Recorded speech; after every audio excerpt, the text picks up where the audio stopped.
12वीचे काही paper leak झाल्याचं समजताच पालकांसह विद्यार्थ्यांमध्ये खळबळ उडाली। वर्षभर मेहनत करून सरमार्गाने अभ्यास करणाऱ्या विद्यार्थ्यांवर हा अन्याय आहे। या पेपर लीकेज प्रकरणात कोणीही असो त्याच्यावर कठोर कारवाई व्हावीच अशी भावना विद्यार्थ्यांसह पालकांनी यूसीएन न्यूज जवळ बोलून दाखवली। नागपुरात 12वीचा पेपर लीक झाल्याची धक्कादायक बातमी समोर आली आणि शिक्षण विभाग हादरलं। पोलीस विभागातर्फे देखील कसून चौकशीला सुरुवात झाली। मात्र हा प्रकार खरोखरच चुकीचा आहे। विद्यार्थ्यांना काय वाटतं, पालकांना काय वाटतं त्यांच्याकडनं जाणून घेऊया। बेटा, क्या लगता है आपको 12वीं का पेपर जो लीक हुआ, देखिए बुरी बात है, क्या लगता है आपको, क्या बताएंगे? हमारी प्रिपरेशन वेस्ट हो गई ना। हम जो दिन भर रात भर पढ़ाई करते थे वो भी वेस्ट हो गया, और अगर सेकंड बार पेपर हो जाएगा तो फिर हमारा ही वेस्ट होगा ना। एक पालक म्हणून ही अत्यंत मला असं वाटतं की खूप दुर्दैवी गोष्ट आहे, कारण पेपर लीक झाला आणि त्याच्यानी काही मुलांना फायदा होत असेल आहे, पण एकूणच जे मुलं वर्षभर अभ्यास करतात आणि वर्षभर मेहनत करून ते आज इथे अपीअर होतात एक्झामसाठी आणि त्यांचे गुणांची इथे परीक्षा होणार आहे, तर त्यांच्याकरता हा त्यांच्यावर खूप मोठा अन्याय झालेला आहे। तर ते हा असे प्रकार लवकरात लवकर बंद करण्यात यावे आणि जितकं टाळता येईल आहे तितकं कडक त्यांच्यावर कारवाई करण्यात यावी। हा अभ्यास करणाऱ्या मुलांसाठी काळा बाजार आहे। काळा बाजार झालेला आहे। अगर पेपर लीक झालेला आहे तर काळा बाजार झालेला आहे। नाही, हे तर जे झालं ते काही बरोबर नाही झालं आणि ॲक्च्युली असं व्हायला नको।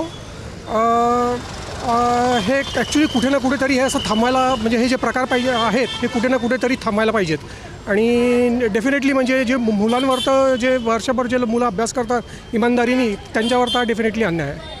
वर्षभर अभ्यास केला आणि मग शेवटी जेव्हा पेपर लीक होतो तेव्हा स्वतःवर तर सेल्फ डाऊट येतोच, पण हेही वाटतं की आपली वर्षभराची मेहनत पूर्ण पाण्यात गेली आहे। जेव्हा आपण एखाद्या एक्झामसाठी प्रिपरेशन करतो तेव्हा आपल्याला हे वाटतं की आपण आपलं डोकं लावून एक्झाम देऊ, आपलं जे आपण वापरतो डोकं ते लावून एक्झाम देऊ, पण जेव्हा पेपर लीक होतो तेव्हा आपल्याला वाटतं की हे नको व्हायला पाहिजे होतं। आपली बुद्धी आपण जी ट्रेन करतो ह्या सगळ्यासाठी ती असं वाटतं की याचा काहीच उपयोग नाही। आता पेपर लीक झाला आहे, मग काही मुलांना असं वाटतं की अभ्यास कशाला करायचा, पेपर लीक झाला आहे। सो ऑल इन ऑल हे जे झालं आहे ते नव्हतं व्हायला पाहिजे होतं।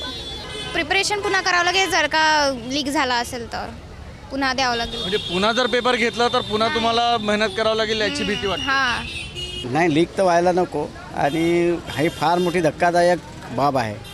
कारण लीक झाला, पोरांचा अभ्यास जो झालेला राहतो, जे अभ्यासू पोरं राहतात त्यांच्यासाठी हे म्हणजे फार दुर्दैवी है। वेल, कोचिंग एक ऐसी जगह है जहाँ पे कोचिंग एक kind of a second school ही रहता है बच्चों के लिए, जहाँ पे वो जाके पढ़ते हैं एंड नई चीज़ें सीखते हैं। एंड वहीं पे अगर यही चीटिंग जैसी चीज़ें प्रमोट होने लग गई तो फिर उन चीज़ों का इम्पॉर्टेंस क्या रह गया।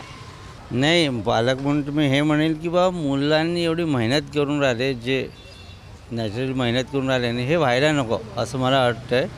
हे व्हायला नको। जे मुलं ॲक्च्युली मेहनत करते आणि त्याचं श्रेय कोणी अजून दुसरं घेऊन जाते, तर हे जे मेहनत केलेल्या मुलांना ते कमी पडतं असं त्यांना वाटतं। त्याच्यामुळे हा निर्णयावर गव्हर्नमेंटने याच्यावर काहीतरी ॲक्शन घेऊन आणि बाकीचं काहीतरी करायला हवं। नागपुरात 12वीचे पेपर्स लीक झाले या घटनेनंतर पालकांमध्ये आणि विद्यार्थ्यांमध्ये खळबळ आली आहे आणि शॉर्टकटच्या नादात म्हणा किंवा कुठे ना कुठे शिक्षण विभागाची जी सिस्टीम आहे, जी यंत्रणा आहे, ती देखील कुठे ना कुठे यामध्ये दोषी आहे।